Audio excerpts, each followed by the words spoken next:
할렐루야. 아멘. 옆에 있는 분에게 인사합시다. 당신은 훌륭한 사람입니다. 제가 늘 하는 말이지만 훌륭한 사람입니다, 여러분. 아멘. 오늘 함께 또 예배 드리는 우리 또 손님 모아 계신 분들이 있는데, 양명환 장로님 지인분들이신데요. 하태경, 이종숙님 오셨습니다. 같이 일어나 환영하겠습니다. 네, 축복합니다. 네.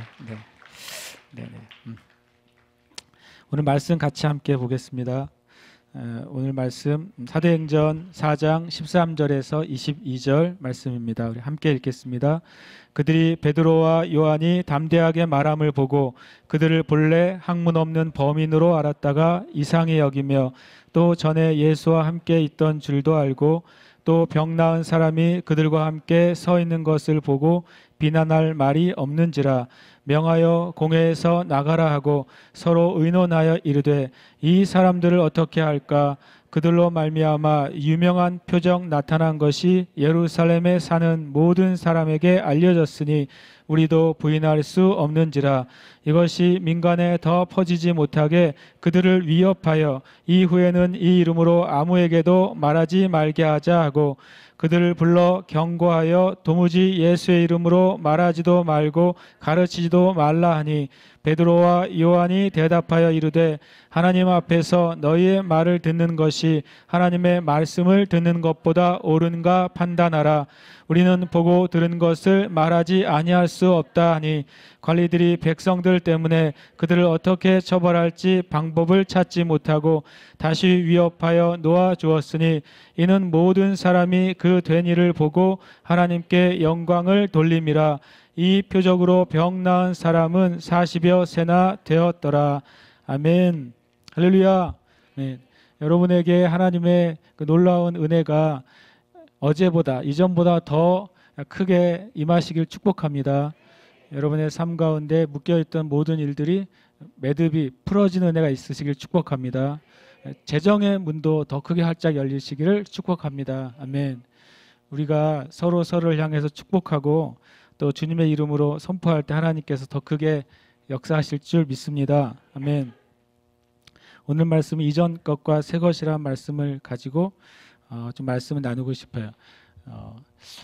그 전에 요즘 우리나라 전반에 너무나도 많은 일들이 일어나고 있지 않습니까? 실제로 여러분과 제가 또 이 땅에 특별히 교회와 성도들이 4월, 5월은 어쨌든 수많은 일들이 벌어지고 있어요.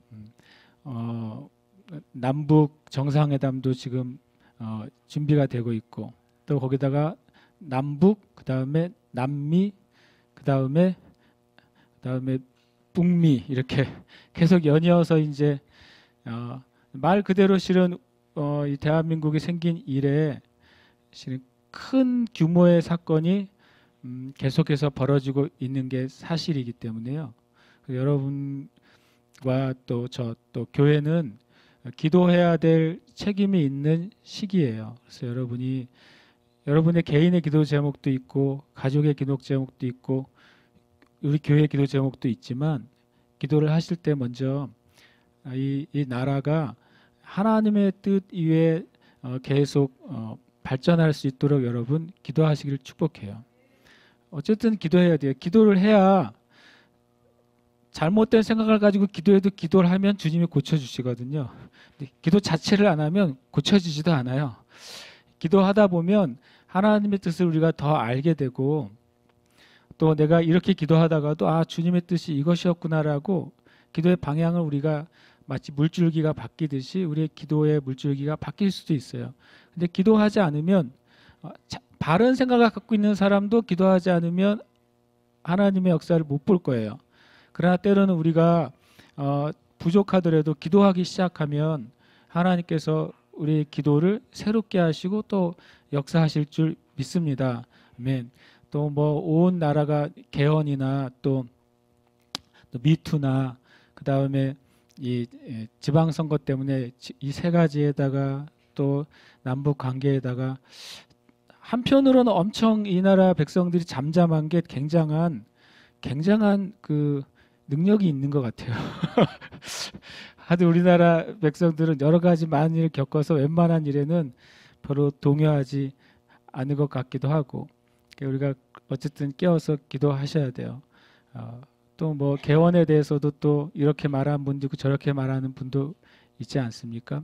또 많이 교회에서 요즘 많이 기도하는 것이 대한민국이 자유민주주의에서 이 자유가 빠지는 개헌이 있다. 이거는 너무나도 복음을 자유롭게 전하는데 또 듣는데 큰 장애가 있다. 이런 많은 얘기를 하는데, 또 실제로 이 사람들에게 물어보면 그게 왜 문제인지 아세요? 그러면 또 몰라요. 이게 이제 문제예요. 우리 안에 여기서 떠들고 저기서 떠드는데 이쪽으로 한번 기울었다 저쪽으로 한번 기울었다 하는데, 실제로 그 내용에 대해서는 우리가 잘 모른 채 이 길을 가기도 하고 모른 채 저 길을 가기도 해요. 그래서 때로는 지금은 좀 진지하게 이쪽에서 말하는 게 무슨 말인지도 들어보려고 하고 저쪽에서 말하는 게 무슨 말인지 들어보려고 하는 그런 태도가 실은 성도에게 좀 필요한 시기 같아요. 그래서 하나님의 말씀에 비쳤을 때 이 부분은 어떻게 기도해야 될지 여러분 주님께 물으시기를 축복해요. 이게 말이라는 게 굉장히 놀라운 게, 예를 들어서 우리나라 헌법 제1조가 대한민국은 뭐라고 되어 있을까요? 민주공화국이다 이렇게 되어 있어요. 우리가 자유민주주의 많이 얘기하니까 대한민국은 자유민주공화국이다 그럴 것 같죠? 아니에요. 대한민국은 그냥 민주공화국이다 이렇게 되어 있어요.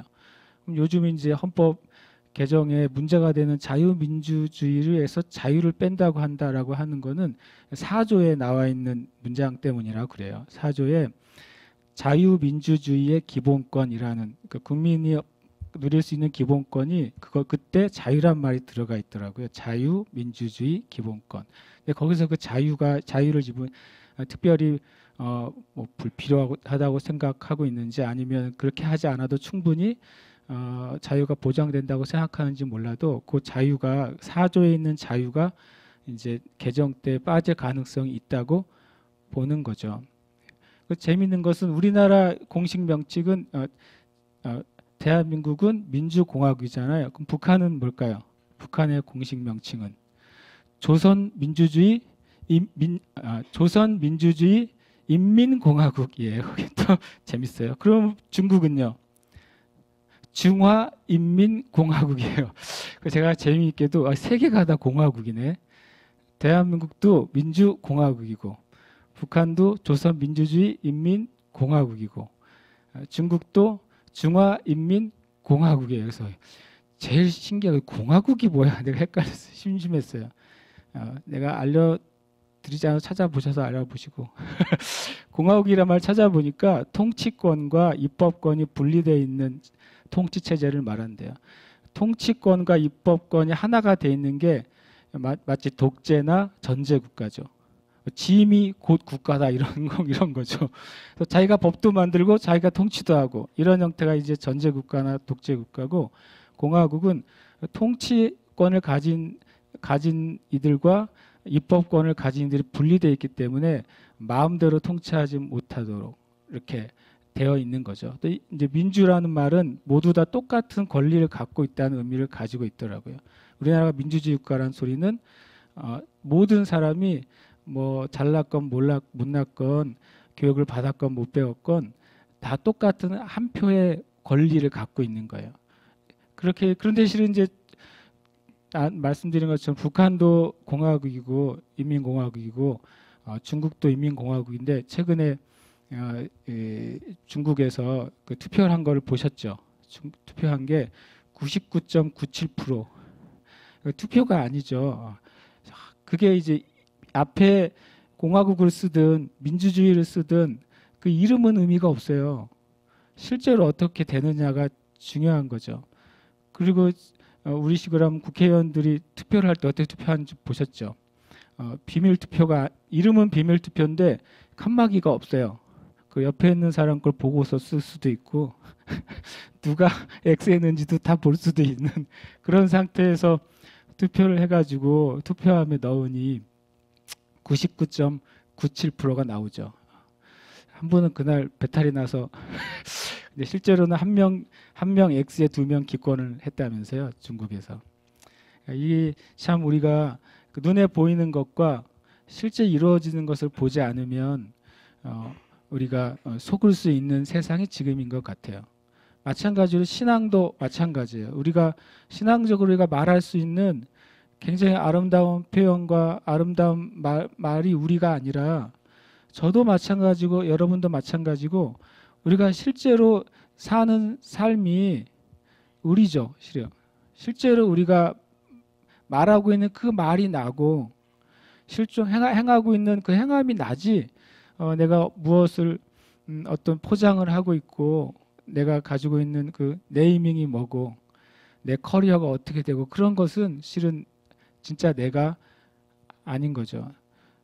제가 오래전에 읽었음에도 불구하고 제 마음에 남아있는 그 아주 책 제목이 하나 있어요. 그 윌로우 크릭 커뮤니티 처치라고 미국의 유명한 교회 있잖아요. 그 교회 그 목사님이 쓴 책 중에 이런 책이 있어요. 아무도 보는 이 없을 때 당신은 누구인가. 저는 그 책이 되게 오래전에 읽었는데 그냥 제목이 아직도 머릿속에 남아있어요. 내가 누구냐면 아무도 나를 보거나 간섭하거나 통제하거나 점검하거나 하는 사람이 없을 때 나라는 사람이 무엇을 생각하고 무엇을 행하고 무엇을 추구하고 있느냐가 그게 진짜 우리 본질이라는 거죠. 우리가 근데 실은 알고 보면 그거 더 한 걸음 나아가면 아무도 보는 이 없을 때 그러니까 누구 앞에 있는 거예요? 하나님 앞에 있는 거거든요. 그러니까 아무도 보는 이가 없을 때 내가 하나님 앞에 있다는 사실을 깨닫는 사람은 이제 행동이 달라져요. 근데 아무도 보는 이 없을 때 진짜 아무도 보는 이가 없다고 생각하면 내 마음대로 행하는 거죠. 근데 실은 온 세상이 다 나를 보고 있어도 하나님 한 분이 나를 보고 있는 게 더 무서운 거 아니에요? 실은 알고 보면. 우리나라에 뭐 CCTV가 1000만 대 이상 달려 있대요. 1000만 대. 그래서 도시에서는 그게 한 2년 전 제가 본 그 통계였는데 도시의 서울 같은 곳에서는 서울을 돌아다니면 17초마다 한 번씩 찍힌대요. 여러분이 많이 찍히고 싶으면 서울 이렇게 도시를 다니시면 요즘 아마 17초가 아니라 한 5초마다 한 번씩 여러분이 얼굴이 찍히게 될 거예요. 이 지금이 그런 세상인데 정말 두려운 것은 하나님이 우리를 보시는데 우리 마음까지 보신다는 거죠. 내 행동만 보시면 그래도 좀 내가 좀 더 좋게 보이려고 할 수 있는데 하나님이 중요한 건 우리의 마음을 보신다는 거예요. 지난주에 제가 진정한 경건은 뭐라 그랬는지 기억나세요? 성령 충만이 진정한 경건이라고 말씀드렸어요. 오늘 말씀에도 보면 베드로와 요한이 성령 충만해서 한 말이 이 4장 1절에서 12절 말씀이었어요. 그것에 대한 반응이 이제 오늘 말씀 나눈 거죠. 진정한 경건은 정말 성령의 충만함에서 하는 말이고 진정한 경건의 행동은 성령의 충만함에서 하는 행동이 분명해요. 그러면 성령 충만함이라는 게 무슨 의미냐? 뭘까요? 성령 충만함이 가지고 있는 의미가 이게 중요해요. 이게 그냥 성령 충만함을 우리가 엄청 추구하는데 어떤 분은 성령 충만함을 어떻게 아세요? 그러면 손끝에 진동이 오면 성령이 충만하다고 느끼는 분이 있어요. 성령의 충만하게 임해서 그 임한 은혜가 우리의 손끝의 진동과 몸의 쉐이킹이 일어날 수 있다는 걸 저는 알아요. 그러나 그 자체가 성령 충만함은 아니죠. 성경의 성령 충만함의 의미가 두 가지예요. 하나는 성령의 인도함을 받는 상태가 성령의 충만함의 상태예요. 그러니까 내 삶을 성령님과의 교제 가운데 성령님께 묻고 성령님의 뜻을 구하면서 사는 사람이 성령 충만한 사람이에요. 두 번째로 성령 충만의 의미는 성령의 다스림을 받는 거예요. 이것은 뭐냐면 내가 성령의 인도함을 구하면서 살지만 때로는 내가 잘못할 때가 있어요. 그죠? 그때 성령님이 내 삶 안에 개입하셔서 내 삶을 바꾸실 수 있도록 내 자신을 내어드려야 돼요. 우리는 많이 실수하거든요. 그리고 또 어떤 면에서는 잘못된 선택을 하기도 합니다. 근데 성령님의 충만함에 있는 사람은 내가 이 선택을 했을 때 주님의 뜻이 아닐 때라도 성령 충만한 사람, 성령님이 아니라는 것을 깨닫게 해주실 때 그 다스림 안에 순종할 수 있는 사람이에요. 바울 사도는 성령의 충만함 가운데 있었어요. 바울이 주님을 위해서 복음을 온 땅에 전하려고 계속 전진했는데 전진하고 전진하지만 하나님께서 막으시면요 그냥 멈춰 있어요. 그 성령께서 가르쳐 주시면 그곳을 따라 다시 자기의 그 사역이라 할지라도 계획이라 할지라도 그것까지라도 포기하고 성령의 뜻을 쫓아가요. 성령 충만함은 이 두 가지로 우리의 삶 가운데 일종의 체크를 할 수가 있어요. 충만함이란 단어의 의미가 실제로 원어적으로 두 가지이기 때문에 그래요. 가이드를 받는다고 돼 있고 컨트롤을 받는다고 돼 있어요. 인도함과 다스림을 받는 사람이 성령 충만함이에요. 이건 다른 모든 것하고도 마찬가지인데요. 정욕이 충만한 사람은 정욕의 인도함을 받고 정욕의 다스림을 받아요. 지금 그런 분들이 많이 나오고 있죠. 게으름이 충만한 사람은 게으름의 인도함과 게으름의 다스림을 받아요. 제가 웃자고 하는 소리이기도 하지만 웃으라고 하는 소리도 아니에요. 실제로 여러분 우리 삶 가운데 우리가 알게 돼요. 성경이 그랬어요. 술 취하지 말라고. 왜냐하면 그리고 성령의 충만함을 받으라고 그랬어요. 이게 뭐냐면 술 취하면 술의 인도함과 술의 다스림이 안에 들어가기 때문에 그래요. 똑같이 마찬가지예요. 무엇인가에 우리가 충만하면 그것의 이끌림과 다스림을 당연히 받게 돼 있어요. 돈과 재물에 대해서 충만하게 되면 돈의 이끌림과 다스림을 따라서 인생을 결정하고 살아가게 돼 있어요. 이 마태, 마가, 누가, 요한 이 사복음서가 성령님께서 예수님을 통해서 하신 하나님의 역사의 기록이에요. 그러면 이 사도행전은 성령님께서 주님의 교회와 성도들을 통해서 하신 하나님의 역사예요. 그래서 우리가 여러분과 제가 그냥 끊임없이 성령의 충만함을 구하시길 축복해요. 충만함을 구할 때 마음속엔 두 가지예요. 저는 성령님의 인도함을 받기를 원하고 성령님의 다스림을 받기를 원합니다. 이 두 가지 인도함과 다스림의 의미를 꼭 기억하시고 기도하세요. 성령님의 인도함과 다스림 안에 있을 때 우리가 실패하지 않게 될 것입니다. 아멘. 13절 14절에 이제 베드로와 요한이 담대하게 말합니다. 그랬더니 그들이 깜짝 놀래. 여기 한글 성경에는 이상히 여긴다고 되어 있는데 원래는 깜짝 놀랐다고 되어 있어요. 아니 얘네들이 어부 출신이고 나사렛 갈릴리 어부 출신들이고 흔히 말하면 정규적인 교육 과정을 받은 일도 없는 게 분명한데 어떻게 이렇게 담대하고 논리적이고 성경적이고 그리고 또 하나는 권위를 가지고 말하냐 하는 것 때문에 굉장히 놀라게 됩니다. 베드로와 요한의 그 부활의 복음을 이들이 듣고서 그들이 그 복음이 사실이고 그리고 또 진리라는 것을 어떻게 깨닫게 됐냐면 첫 번째로는요 베드로와 요한의 그 담대함과 권위 때문이었어요. 베드로와 요한의 담대함과 권위. 이것은 마치 두 번째 반응에 보면 그들이 또 전에 예수와 함께 있던 줄도 알고 이것은 굉장히 중요해요. 이 알았다고 되어 있는 말이 그것을 깨닫게 됐다는 거예요. 인지했다는 거예요. 이 베드로와 요한이 이렇게 담대하게 말한 걸 보고 저들이 예수와 함께 있었네.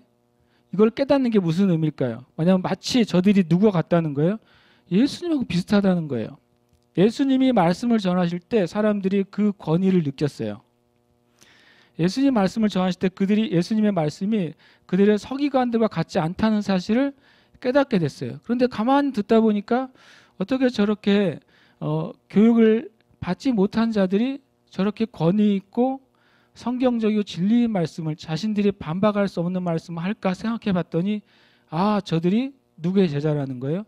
바로 예수의 제자구나. 자신들이 십자가에 못 박혀 죽인 그 예수의 제자라는 사실을 깨닫고 이들 안에 똑같이 예수님의 사역과 동일한 역사가 일어난다는 것을 깨닫게 됐어요. 예수님의 말씀에 권위가 있고 주님의 말로 말미암아 치유와 축사가 일어났던 것처럼 똑같이 이 두 베드로와 요한에게 마치 예수님에서 본 것 같은 일이 똑같이 벌어진 거예요. 그러니까 이들 안에 그 내적인 증거는 명확해. 이들이 하는 말이 일반적인 말이 아니라 무엇인가 이들에게 권능과 권위가 입혀져 있다는 사실을 깨닫게 됐어요. 세 번째, 이들이 이 부활의 복음에 대해서 부인할 수 없는 가장 확실한 증거는 바로 치유였어요. 치유가 실제적인 치유, 온전한 치유가 이들이 전한 말이 사실이라는 증거였어요. 우리도 주님께 그냥 구해야 돼요. 요즘은 저는 그냥 정말 구해야 된다고 믿어요. 구해야 돼요. 주님, 우리 안에 정말 베드로와 요한 안에 있는 그 성령의 담대함이 우리에게 있도록 그냥 구해야 돼요. 주님, 우리의 삶 가운데 예수님의 말씀과 예수님의 권위와 예수님의 사역과 예수님의 사랑이 주님 묻어나오는 삶으로 우리를 이끌어 달라고 우리는 구해야 돼요. 주님, 우리의 삶 가운데 또 교회 안에 실제적인 하나님의 권능의 역사와 치유의 증거가 나타나게 해달라고 우리는 구해야 돼요. 옆에 있는 분한테 이렇게 보고 얘기합시다. 한번 보세요. 옆에 있는 분 보고서요. 포기하지 맙시다. 한 번 더 하세요. 절대 포기하지 맙시다. 뭘요? 이 증거가 나타나기를 절대로 포기하지 말자는 거예요. 정말 절대 포기하지 말아야 돼. 절대. 이 증거는 나타났어요. 그런데 놀랍게도 그 다음 이 율법적이고 종교적인 지도자들의 반응이 놀라워요. 그들이 공회에서 잠깐 나가라 그래요. 왜냐하면 저희 자신들의 안에 뭐가 생겼어요? 이 사람들이 하는 말과 이 사람들이 한 일이 사실이라는 걸 그 심령에서는 알게 됐어요. 그런데 뭐예요? 그걸 따라가고 싶지는 않은 거예요. 그러니까 나가라 그러고 의논합니다. 이 사람들을 어떻게 할까? 표적이 나타나는 게 모든 사람에게 다 알려져 버렸어요.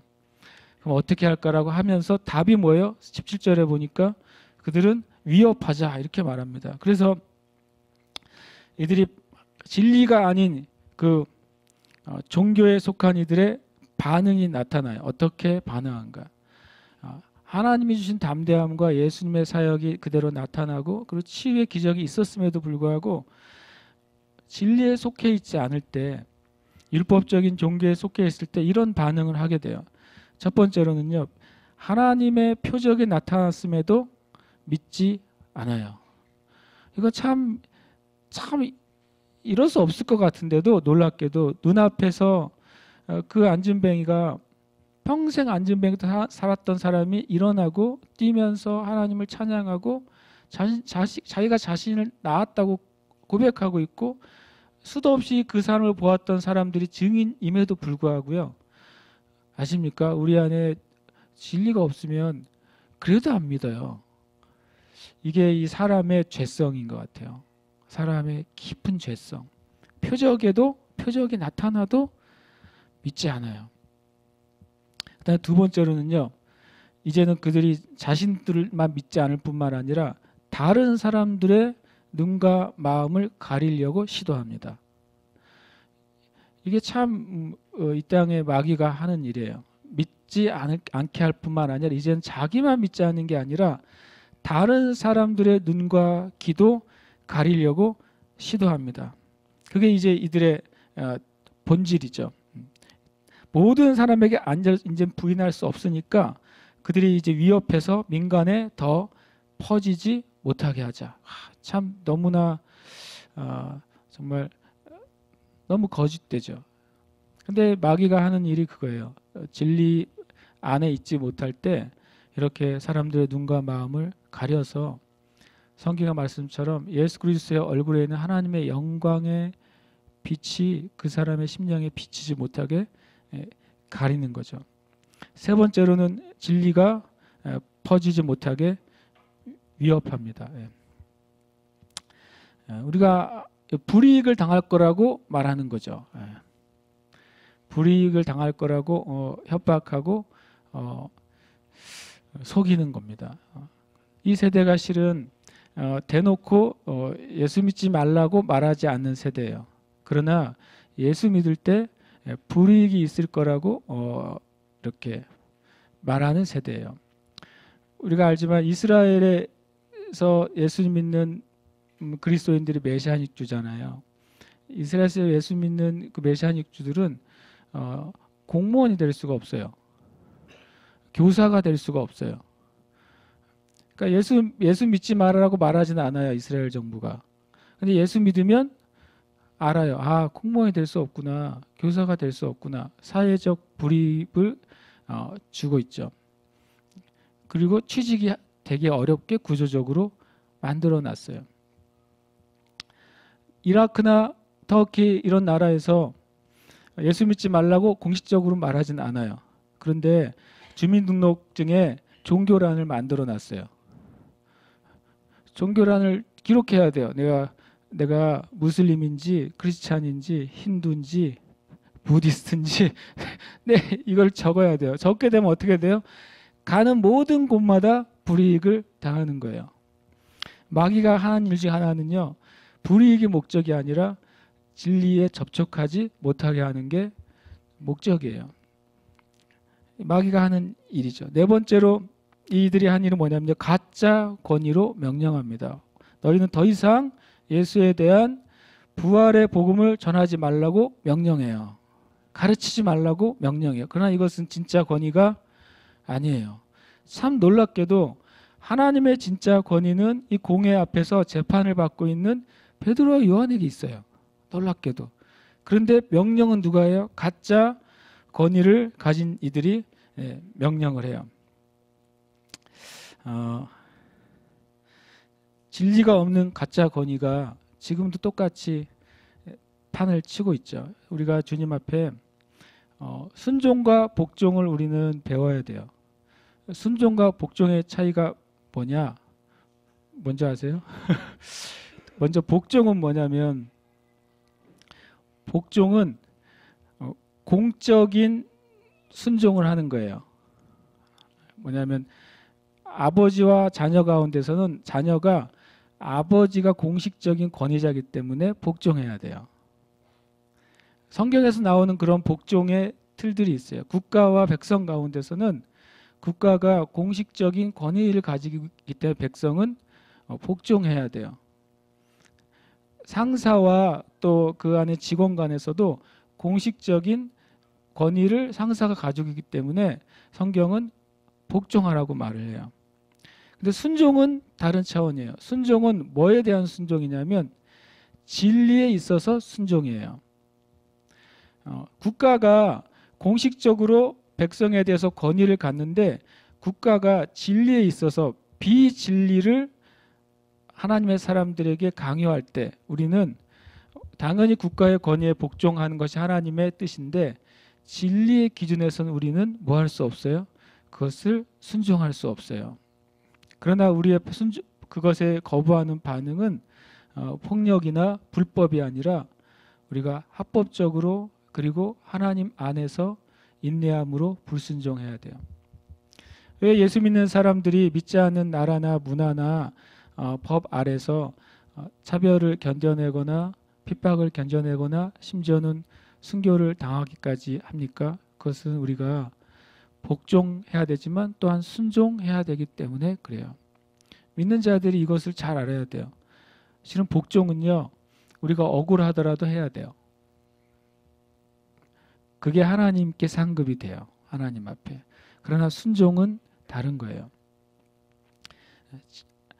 왜냐하면 순종은 진리에 관계된 것이기 때문에 내가 그것을 진리를 포기할 때는 우리의 영적인 생명과 또 영적인 성장에 큰 걸림돌이 되기 때문에 그래요.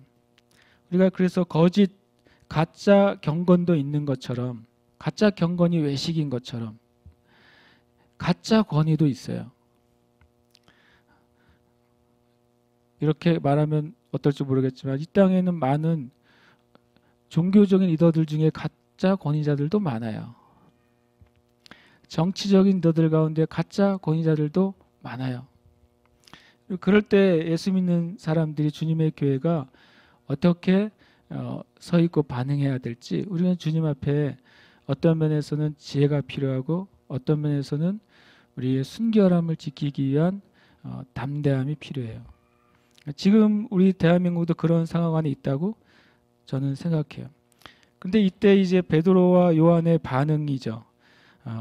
18절까지는 예수 이름으로 말하지도 말고 가르치지도 말라. 와, 놀라운 말도 안 되는 정말 자유민주주의에서 자유를 뺐어요.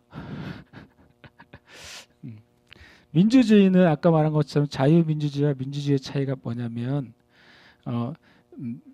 민주 앞에 자유가 들어갔잖아요. 근데 민주보다 자유가 먼저 우선한다는 거예요. 민주는 다수결의 원칙에 의해서 결정하는 거예요.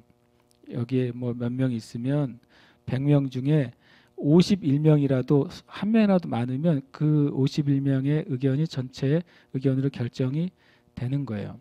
자유는 뭐냐면 자유가 훼손되지 않는 상태에서 결정을 하는 거예요. 자유가 빠졌을 때는 이런 거죠. 너 마음대로 말할 수 있는데 우리가 결정했는데 이런 말을 하면 안 되라고 민주적으로 결정을 하면 그 사람의 자유가 어떻게 돼요? 제한되는 거예요. 그게 이제 자유민주주의와 그냥 민주주의의 차이가 되죠. 그냥 민주주의가 됐을 때는 이건 아주 최악의 극단적인 경우예요. 민주적으로 이 대한민국에서는 교회가 필요 없다고 생각하는 사람 손들어 보세요 했는데 51명이 손들었잖아요. 그러면 민주적으로 교회는 없어져야 되는 거예요. 자유가 들어가면 교회를 싫어하는 사람도 있고 좋아하는 사람도 있고 기독교를 좋아한다 싫어하는 사람도 있지만 이 종교의 영역, 신앙의 영역은 자유의 영역이기 때문에 그것은 선택할 수 있게 되는 거예요. 북한이 민주주의 공화국이란 말이죠. 자유와요. 종교가 자유로워요. 종교가 자유롭지만 실제로는 내가 가서 교회를 세우면 죽어요. 왜냐하면 민주적으로 안 되게 돼 있어요. 제가 자주 말씀드리지만 마귀는 합법적으로 불법을 행해요. 불법적으로 불법을 행하지 않고 합법적으로 불법을 행합니다. 그래서 믿는 자들이 그거를 깨달아야 돼요. 베드로 요한이 이렇게 대답합니다. 엄청 위대한 말을 합니다. 여기서요. 하나님 앞에서 너희의 말을 듣는 것이 하나님의 말씀을 듣는 것보다 옳은가 판단하라. 이게 순종의 개념이에요. 이게 순종이에요. 우리가 진리 안에서 어떻게 할 것인가를 선택하는 거죠. 베드로와 요한이 공의를 대적한 게 아니에요. 베드로와 요한이 권위를 대적한 게 아니에요. 예수님을 전하지 말라고 하는 그 비진리에 대해서 나는 순종할 수 없다고 말한 거예요. 예수님조차도 권위에는 복종하셨어요. 그러나 예수님도 비진리에는 순종하지 않으셨기 때문에 십자가에 못 박히신 거예요. 그러고서 뭐라고 하면 20절에 우리는 보고 들은 것을 말하지 아니할 수 없다. 우리가 베드로와 요한의 성령 받기 전과 후의 모습을 우리가 주목해 볼 필요가 있어요. 베드로와 요한이 처음에는 베드로와 요한뿐만 아니라 사도들도 동일했죠. 사도들뿐만 아니라 예수님을 따라다녔던 많은 무리와 제자들도 동일했어요. 근데 그들이 성령님이 임한 다음에 완전히 그 전과 후가 완전히 다른 상태의 변화를 경험하게 돼요. 첫 번째로는 의심에서 확신으로 가요. 이 의심이 얼마나 짙었냐면 예수님의 길을 닦기 위해서 보냄받은 세례 요한까지도 마지막 순간까지도 당신이 정말 메시아입니까? 라고 확인을 하고 싶어 했을 정도로 예수님 당시 미혹의 영이 가득했던 거예요. 그리고 예수님이 오시기 전에 거짓 메시아들이 많이 나왔기 때문에 사람들 안에는 예수님이 정말 메시아인가? 예수님이 죽은 자를 살린다 할지라도 정말 그분이 메시아인가? 예수님이 귀신을 쫓아낸다 할지라도 그분이 정말 메시아인가? 이것이 사람들 안에 끊임없이 그 의심의 장막이 걷어지질 않았어요. 주는 그리스도시요 살아계신 하나님의 아들입니다라고 이런 멋있는 고백을 했던 베드로도 이 의심의 이 장막 안에 있었기 때문에 예수님을 부인할 수밖에 없었어요. 심지어 예수님이 부활하셨다는 사실을 듣고서도 어떻게 합니까? 자기 고향으로 돌아가서 다시 물고기를 잡아요. 의심은 성령님께서 우리 자신을 다스리기 전까지는 완전히 사라지지가 않아요. 이 확신은 뭡니까? 확신은 1%의 의심도 없는 상태예요. 1%의 의심이에요. 1%의 의심도 없는 상태의 신앙을 우리가 그 다니엘서에서 보게 돼요. 이 다니엘의 세 친구들이 이런 고백을 합니다. 내가 금신상에게 절하거나 절하지 않을 것을 말할 필요가 없다. 왜냐하면 하나님이 우리를 구원해 주실 것을 우리가 확신하는데 그렇게 안 하셔도 괜찮다. 무서운 확신이죠. 하나님에 대한 단 1만큼의 불신도 없는 거예요. 조금도 주저함이 없이 하나님을 선택하는 데 있어서는 생각도 필요 없고 주저함도 필요 없고 계산도 필요 없는 상태가 확신이에요. 이 성령 충만을 받은 다음에 베드로와 요한이 이 의심에서 완벽한 확신의 상태로 완전히 전환돼 버려요. 성령의 충만함은 우리 안에 있는 내적인 연약함들을 밀어내요. 그것이 너무나도 강하기 때문에 우리 안에 있는 연약함들을 밀어내기 때문에 온전한 확신 안에 행할 수 있게 됩니다. 두 번째는 그들이 무지에서 깨달음으로 완전히 변화되게 돼요. 놀랍게도 사도들은 예수님의 말씀을 바로 앞에서 늘 들었어요. 예수님의 모든 비유들과 놀라운 진리들을 계속 들었어요. 근데 주님께로부터 받는 그 판단 항상 뭐였냐면 너희가 아직도 깨닫지 못하느냐 이런 거였어요. 너희가 아직도 믿음이 없느냐 이런 말을 성령 충만을 받기 전까지 예수님으로부터 일종의 책망이 아니라 주님의 아픈 마음이죠. 그들이 많이 들었지만 무지했어요. 성경의 말씀처럼 듣긴 들어도 깨닫지 못하는 거죠. 보긴 보아도 보지 못하는 거예요. 우리가 주님께 정말 성령 충만을 구해야 되는 이유가 있다면 우리가 나도 모르는 사이에 있는 무지로부터 진정한 깨달음으로 가려면 성령의 충만함이 너무나도 필요해요. 이것은 저도 여러분도 이 땅에 있는 모든 그리스도인이 다 필요해요. 그래서 갈망하면서 구해야 돼요. 이 무지는 미혹이에요. 일종의 무지가 미혹이에요. 진리를 모르기 때문에 미혹돼요. 또 반대로 진리를 모르는 만큼 미혹이 더 커져요. 우리가 진리를 알기를 갈망하고 그 안에 있기를 갈망할 때 마치 그하고 똑같아요. 성경적인 원리는 어둠하고 싸울 필요가 없다고 말씀하시는 거죠. 우리가 빛 가운데 있으면 어둠은 그 안에 거할 수가 없게 되는 거예요. 불을 끄면 이곳에 깜깜해지겠지만 이 깜깜한 상태를 바꿀 수 있는 유일한 길은 뭐냐면 열심히 기도하는 게 아니라 불을 켜는 거예요. 빛 안으로 들어가면 빛이 오면 어둠은 광속보다 더 빠른 게 뭐냐면 어둠의 속도예요. 빛이 가는 만큼 더 밀려나가니까 어둠이. 우리가 주님께 우리가 가지고 있는 무지에서 깨달음으로 요즘 저도 성경을 읽으면 읽을수록 모르는 게 더 많다는 사실을 깨닫게 돼요. 그걸 깨닫게 해주셔서 감사하죠. 한때는 그냥 아는 줄 알고 읽었는데 읽을수록 더 모르겠어요. 그게 절망이 아니라 감사한 거죠. 그래서 주님께 물을 수 있으니 너무 감사한 것 같아요. 세 번째는 두려움에서 담대함이에요. 그들이 이미 말했어요. 도대체 이들이 왜 갑자기 이렇게 담대하게 말하는가? 이들의 스승인 예수는 우리 공회에서 판결해서 죽였는데 이들도 우리가 자신들이 죽음당할 수 있다는 사실을 알면서도 이렇게 담대하게 베드로와 요한이 말하는 것을 보고 그들이 놀랄 정도였어요. 이 담대함은 정말 성령 충만함에서 오는 능력이에요.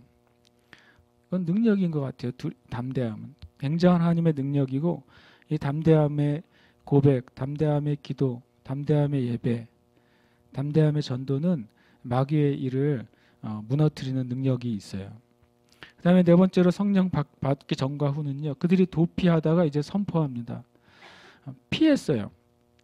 우리가 어떤 상황을 모면하기 위한 최고의 방법으로 우리는 피하는 것을 좋아해요. 어떤 상황을 모면하는 최고의 방법은요, 그 상황과 부딪히는 거예요. 피하면 계속 따라오잖아요. 그럼 부딪히고 나면 내가 깨져도 그 상황은 끝나고 내가 이겨도 그 상황은 끝나요. 그 상황을 없애는 최고의 방법은 도전하는 거예요. 근데 믿음으로 도전하는 거예요, 우리는. 그리고 성령 충만함으로 도전하는 거예요. 그렇게 해서 여러분이 이제 도망가는 상태에서 오히려 선포하는 상태로 가게 되시길 축복합니다. 그들이 이제 결론을 우리가 좀 봐야 되겠어요. 그러면 이 모든 과정을 통해서 하나님이 하신 일에 우리가 좀 주목해야 되겠다.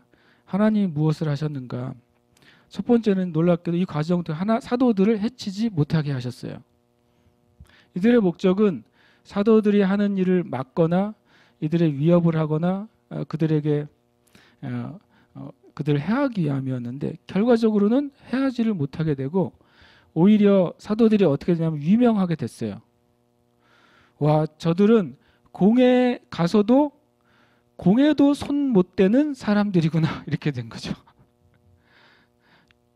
이스라엘의 최고의 그 권위의 기관도 이 사도들을 어떻게 하지 못한다라고 하는 것이 오히려 사도들과 또 초대 교회가 더 사람들에게 알려지는 계기가 됐어요. 그 다음에 두 번째로 모든 사람들이 하나님께 영광을 돌리게 됐어요. 이거 하나님께서 하시는 일이에요. 여러분과 저의 삶 가운데 이런 일이 정말 일어나기를 축복합니다. 예수님 말씀처럼 믿는 자는 그 머리카락 하나도 상하지 않게 될 것이다 라고 말씀하셨어요. 하나님께서 우리의 기도에 응답하셔서 하나님께 영광이 될 거라고 말씀하셨어요. 그러면 여러분과 제가 더 담대하게 기도해야죠. 주님, 나의 기도를 응답하셔서 나의 삶을 통해 하나님 영광을 받아주세요. 이런 담대한 기도가 우리에게 필요해요. 그리고 정말 하나님께 영광이 되는 것을 우리는 구해야 돼요. 그리고 하나님께서 하신 세 번째는요, 40년의 묶임에서 이 사람을 해방하셨어요. 실은 이 사람이 병고침을 받은 것은 언제예요? 며칠 전이잖아요. 그런데 이 22절의 표현, 이 표적으로 병 나은 사람은 40여 세나 되었더라. 이것이 공회의 재판을 받은 다음에 기록이 됐어요. 전에 한번 누가복음을 나눌 때 이런 말씀을 드렸죠. 예수님께서 문둥병자를 고치거나 어떤 사람을 고친 다음에 이런 말씀하세요. 아무에게도 알리지 말고 제사장에게로 가서 너의 몸을 보이고 모세가 명한 예물을 드리라라고 말했어요. 아무에게도 보이지 말고. 왜 그랬다 그때 말씀 나눴는지 기억하세요? 예수님께서 우리에게 주시고자 하는 회복은 단순히 병에서 나음 받는 것이 목적이 아니라 그가 사회적으로 가정으로 모든 삶에 다시 회복되는 것이 주님의 목적이기 때문에 그들이 병 나았다고 혼자 돌아다니다가는 돌 맞아 죽는 것이죠.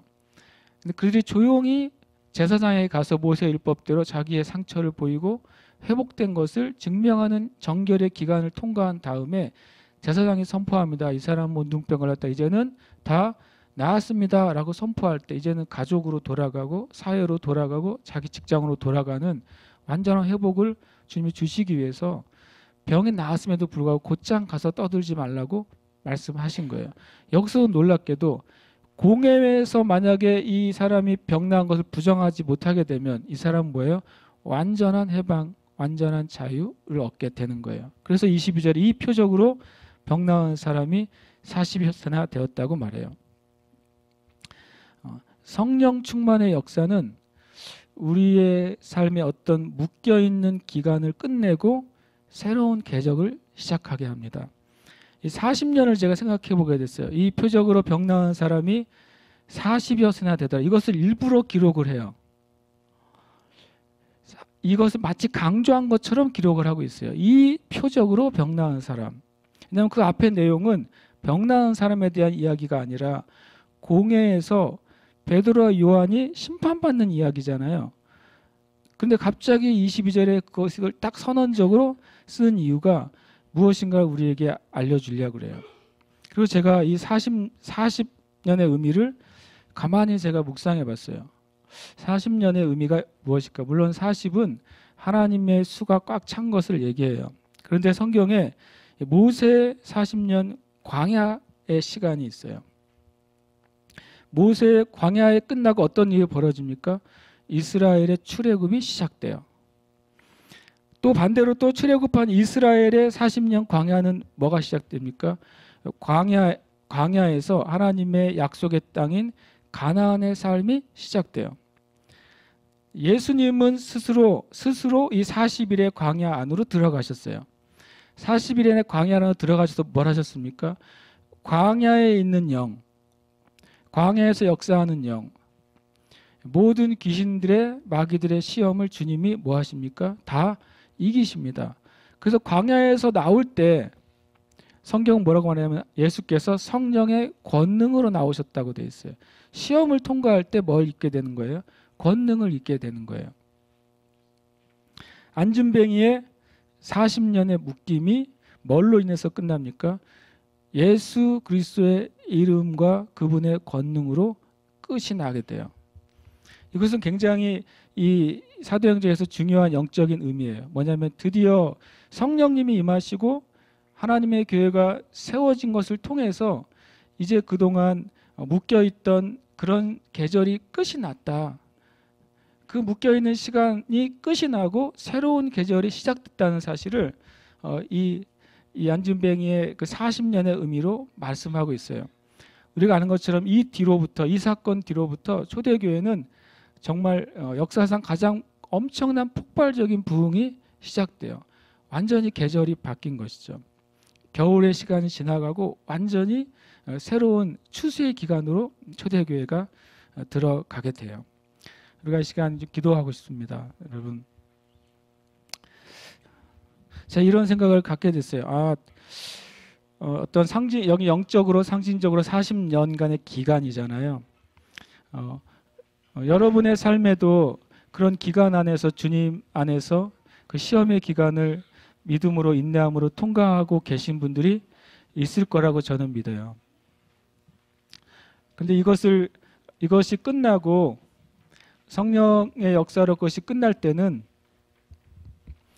이 전과 이후가 완전히 달라질 것이라고 성경은 말씀하시는 거죠. 누구든지 그리스도 안에 있으면 새로운 피조물이다. 이전 것은 지나갔으니 보라 새 것이 왔다고 돼 있어요. 성경은요. 우리가 주님 앞에 좀 우리가 합심해서 기도하고 싶습니다. 우리 다 같이 일어나서 좀 기도하고 싶어요. 내 삶에 이 40년의 광야와 같은 어떤 종류의 그 하나님이 허락하신 시험의 과정 또는 인내의 과정, 때로는 어떤 묶임의 과정이 주님 이제는 끝나게 하여 주시옵소서. 우리가 겸해서 이 대한민국을 묶고 있는 묶임의 과정도 주님 성령의 충만함과 성령의 권능의 역사로 말미암아서 이 대한민국에서 그 묶임이 끝나게 해 주시옵소서.